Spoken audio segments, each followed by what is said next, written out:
بسم الله الرحمن الرحیم. نن زموږ د ارشاد الصرف سبق نمبر 75 دی او قانون نمبر 8 دی او د ثلاثي مجرد قوانین شروع دي.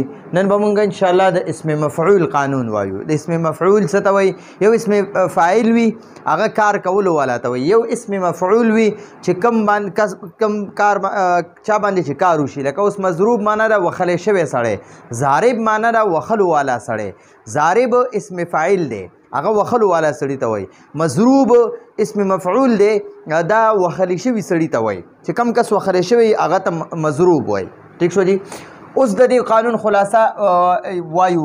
د دې قانون خلاصه دا ده چې اسم مفعول به د ثلاثي مجرد ابوابونه، د ثلاثي مجرد شپږ ابواب دي، د ثلاثي مجرد ابوابونه د مفعول په وزن راځي. چې څنګه دا اسم مفعول دی کنه، دا مفعول په وزن باندې به همدقه شانتې به اسم مفعول هم راځي د ثلاثي مجرد ابوابونه. لکه مضروب مفعول بر وزن مضروبا بر وزن مفعول، د مفعول په وزن دی یعنی د مفعول برابر دی.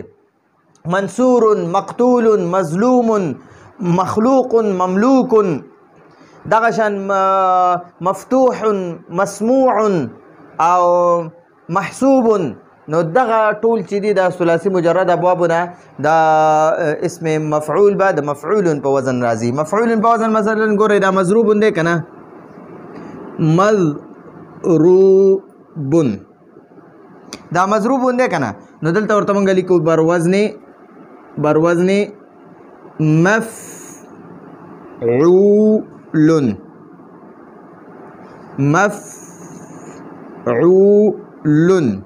اوس ورته ګورئ د مضروبن په شروع کې میم دی، د مفعول په شروع کې میم دی، بیا پسې ضاد چې دی دا دویم حرف دی او ساکن دی. نو دلته په مفعول کې دا فا ساکن ده. بیا په دریم حرف باندې په مضروبن کې پر را به دریم حرف دی، په د باندې ضمه ده، دلته په عین باندې ضمه ده. بیا پسې دلته په مضروب کې دا واو دی، په دام ساکن دی. نو دلته مفعول کې دا واو هم ساکن دی.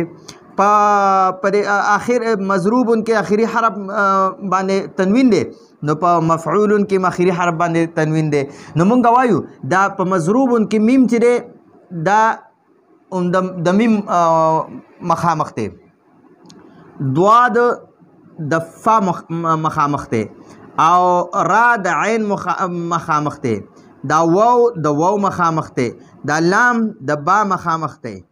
نو ګورئ مفعول بر وزن مضروب بر وزن مفعول. دغه شان ګورئ مقتول چاته وایي؟ مقتول چې کم کس قتل شوی وي، کم کس چې قتل کړی شوی وي نو هغه ته وایي مقتول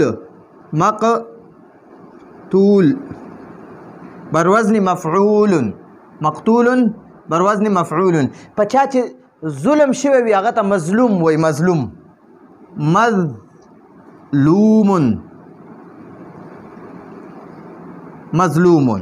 ٹھیک شو. بر وزن مفعول. ٹھیک شو. نو دا زموږ سره دغه دی د ثلاثي مجردونه. د ثلاثي مجرد هغه دغه ته وایي ابوابو ته وایي چې په هغې کې صرف 3 حروف وي، د فعل ماضي په اوله صیغه کې 3 حروف وي، زائد پکې نه وي، هغه ته ثلاثي مجرد وایي. ٹھیک شو. لکه ګورئ څنګه ضربه دی، ضربه دغه شانتې نصوره دی، نصوره فتح دی، فتح دغه شانتې ورپسې دی سمعه. وګورئ دا اوله صیغه ده، په دې کې هم په ضربه کې هم ضاد رابه، نصوره کې نون صاد را، فتحت کې فاتح، سمعه کې سین میم عین. نو دا دې کې 3 حروف دي، نو ځکه ورته ثلاثي 3 ورته وایي. مجرد چې صرف او صرف 3 حروف وي پکې. ٹھیک شو. نو صرف 3 حروف والا کم ثلاثي مجرد دي نو د هغې نه به اسم مفعول د مفعولون په وزن راځي. ٹھیک شو جی. او د باقي ټولو ابوابونه یعنی ثلاثي مزید فی چې د ثلاثي 3 حروف پکې اصلي وي او د هغې نه پکې مزید حروف وي. مزید فی معنی چې نور هم حروف پکې وي. رباعي مجرد چې 4 پکې حروف اصلي وي نو هغې کې به هم د هغې اسم مفعول به هم د مفعول په وزن نه بل شان راځي. او رباعي مزید فی چې 4 حروف اصلي وي او مزید هم پکې وي، زیاتي هم پکې وي. نو د ثلاثي مجرد رباعي مجرد د ثلاثي مزید فی د رباعي مجرد او رباعي مزید فی نه به د مضارع مجهول د مضارع مجهول په صرف 2 تبدیلیانو سره راځي. ګورئ د باقي ټولو ابوابو یعنی ثلاثي مزید فی، رباعي مجرد، رباعي مزید فی نه به د مضارع مجهول په صرف 2 تبدیلیانو سره راځي. مفعول مفعول چې دی دا به د ثلاثي مزید فی، رباعي مجرد او رباعي مزید فی نه به د 2 تبدیلیانو سره راځي، صرف 2 تبدیلیانو سره راځي. یو دا چې د علامت مضارع په ځای لکه اوس داسې ګورئ موږ سره یضربو چې دی که نه یضربو دا فعل مضارع ده خو معروف ته معروف معلوم ده. د دې نه به موږ مجهول څنګه جوړو؟ مجهول جوړېدو طریقه خو موږ مخکې د فعل مضارع والا مجهول دغه ویلو قانون ویلو چې علامت مضارع باندې به ضمه ولګي او د آخري نه مخکې حرف باندې زیر کوي نو هغه به زبر کې.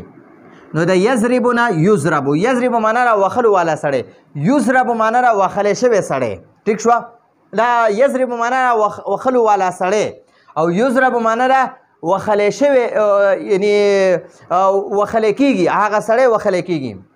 یضربو معنا را هغه سړی وخل کوي، یضربو هغه سړی وخل کوي. یضرب معنا را هغه سړی وخلی کېږي، هغه سړی وخلی کېږي. نو دا د فعل مضارع معلوم او دا دې خوا صیغه یضربو دا د فعل مضارع مجهول صیغه ده. نو تا ته وایي چې د فعل مضارع مجهول صیغې نه به د مجهول صیغې نه به د ثلاثي مزید فی، د رباعي مجرد، رباعي مزید فی د دې نه به چې کله مونږ اسم مفعول جوړو نو د مضارع مجهول چې کوم د مونږ سره د مضارع مجهول صیغه وي د هغې نه به جوړو خو 2 تبدیلیانو به پکې کوو. یو د علامت مضارع په ځای به میم مضموم لګول، اول سره چې د علامت مضارع یا به ختمه کړي صرف میم به پکې ولګې خو هغه به دلته کې ضمه پې شته دی نو ته ورانه که دوباره پې ولګوه نو میم مضموم لګول. ٹھیک شو؟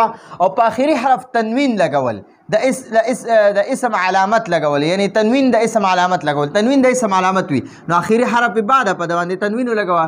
نو مضرب معنا را وخلی شوی سړی، هغه یو وخلی شوی سړی. نو ګورئ دا یضربو دی، یضربو دا د مجهول صيغه ده، د فعل مضارع د مجهول صيغه ده یضربو. نو اول علامت اول تبدیلی او پکې دا راولو چې د علامت مضارع به ختمه کو میم مضموم به لګو، میم ضمه والا دا ټیک شو. او اخیری حرف باندې به تنوین لګي، یو پېشته ته دوکا نو مضربون شو. د قشان تیرې یجتنبو ده، یجتنبو یجتنبو چې دا د مجهول صيغه ده، یجتنبو دا د مجهول صيغه ده. تبه د علامت مضارع یا ختمه کی ٹھیک شو، دې په میم مضموم لګوا او اخیری حرف باندې تنوین لګاو. مجتنبون معنا را پرهیز کولو والا سړی.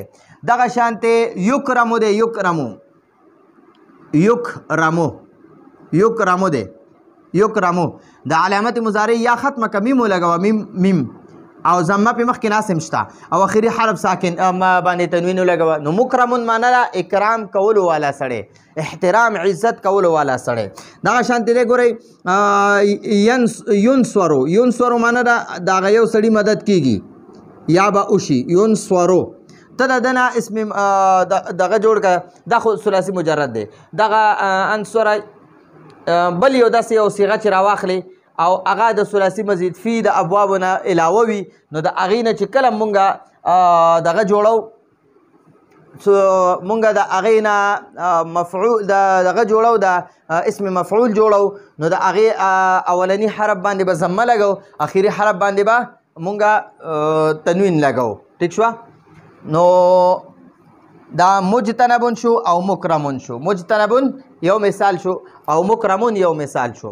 نور مثالونه به انشاءالله بیا په یعنی تاسو کتیم شي په د حضرت مولانا قاسم صاحب یو کتاب لیکلی دی نحومیر ارشاد الصرف و نحومیر، نو په هغې کې تاسو د دې مزید یعنی مثالونه کتی شئ. نو دا که موږ اوس نور مثالونه هم لیکو او په هغې باندې بحث کوو نو دا موږ سره ډېر زیات سبق اوږدېږي. خو یو د دې قانون خلاصه دا ده چې د ثلاثي مجرد کم شپږ ابواب دي که نه، نو د هغې نه به اسم مفعول د مفعول په وزن راځي، لکه مضروب، منصور، مقتول، مظلوم، مسموع، محسوب. ٹھیک شو جی؟ منصور، نو دغه به د مفعول په وزن، یعنی څنګه چې مفعول دی همدغه شانتې به د ثلاثي مجرد هم همدغه عمره حروف به وي.